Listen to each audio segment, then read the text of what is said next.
हम पूरे जीवन को काम बना लेते हैं, तनाव बना लेते हैं। मैं सुनता हूं, लोग मेरे पास आते हैं, कहते हैं कि पिता बीमार हैं, उनकी सेवा कर रहे हैं, कर्तव्य है, ड्यूटी है। ड्यूटी होती है पुलिसमैन की,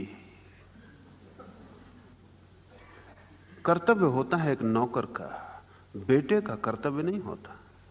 कर्तव्य का मतलब है करना चाहिए इसलिए कर रहे।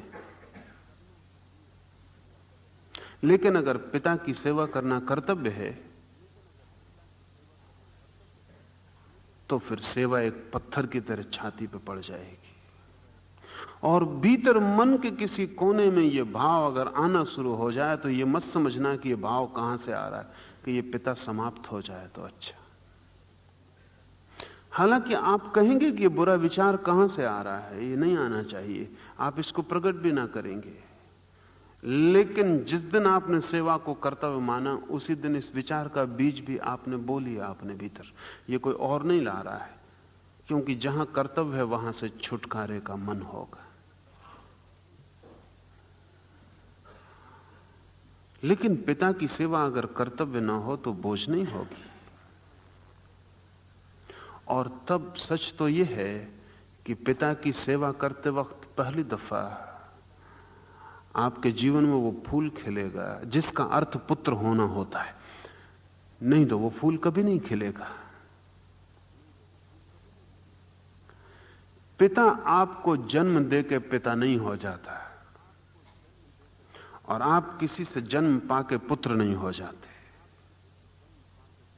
पुत्र आप उस दिन होते हैं जिस दिन पिता की सेवा आनंद होती है, और पिता भी आप उस दिन होते हैं जिस दिन बेटे के प्रति जो प्रेम है वो आनंद होता है, काम और कर्तव्य नहीं। जीवन में जो भी श्रेष्ठ है वो निसर्ग से खिलता है, और जीवन में जो भी कचरा, जिसको लाओस से कह रहा है तलछट कचरा, फोड़े की भांति घाव जो बन जाता है, वो सब तनाव से पैदा होता है। और हम जो भी करते हैं वो सब तनाव है। हमारा पूरा जीवन एक लंबी यात्रा है, एक तनाव से दूसरे तनाव पर। इसलिए मौत हमारे जीवन की पूर्णता नहीं है, केवल समाप्ति है। अन्यथा अगर एक आदमी का जीवन विकसित हुआ हो तो सांझ जब सूर्य डूबता है तो सुबह के सूर्य से कम सुंदर नहीं होता।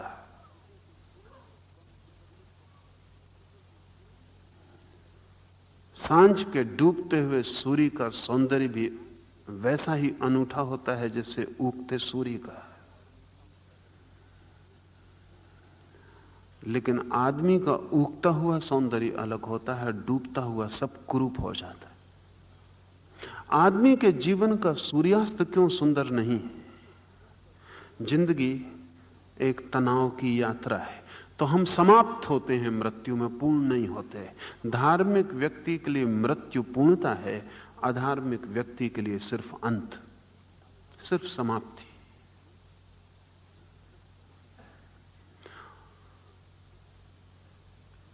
ये जो घटना घटती है, ये घटना प्रत्येक काम को तनाव बनाने से घटती है। लाओस से कहता है, जो अपने पंजों के बल खड़ा होता है वो दृढ़ता से खड़ा नहीं होता। आप कभी अपने पंजों के बल खड़े होकर देखें? वैसे तो सभी लोग पंजों के बल जीवन में खड़े हैं, लेकिन ऐसे कभी पंजों के बल खड़े होकर देखें, जल्दी ही थक जाएंगे। और पंजों के बल आप कितने ही सद के खड़े रहें, आप कंपित होते रहेंगे भीतर। और खड़ा होना प्रतिपल एक श्रम होगा। लेकिन हम सब पंजों के बल खड़े हैं। हमारा खड़ा होना सहज खड़ा होना नहीं है। कोई आदमी पंजों के बल क्यों खड़ा होता है? ऊंचा दिखना चाहता, बड़ा दिखना चाहता है, दूसरों की आंखों में कुछ दिखना चाहता है। दूसरों की आंखें बहुत मूल्यवान हैं, अपनी सहजता स्वीकार नहीं है। वो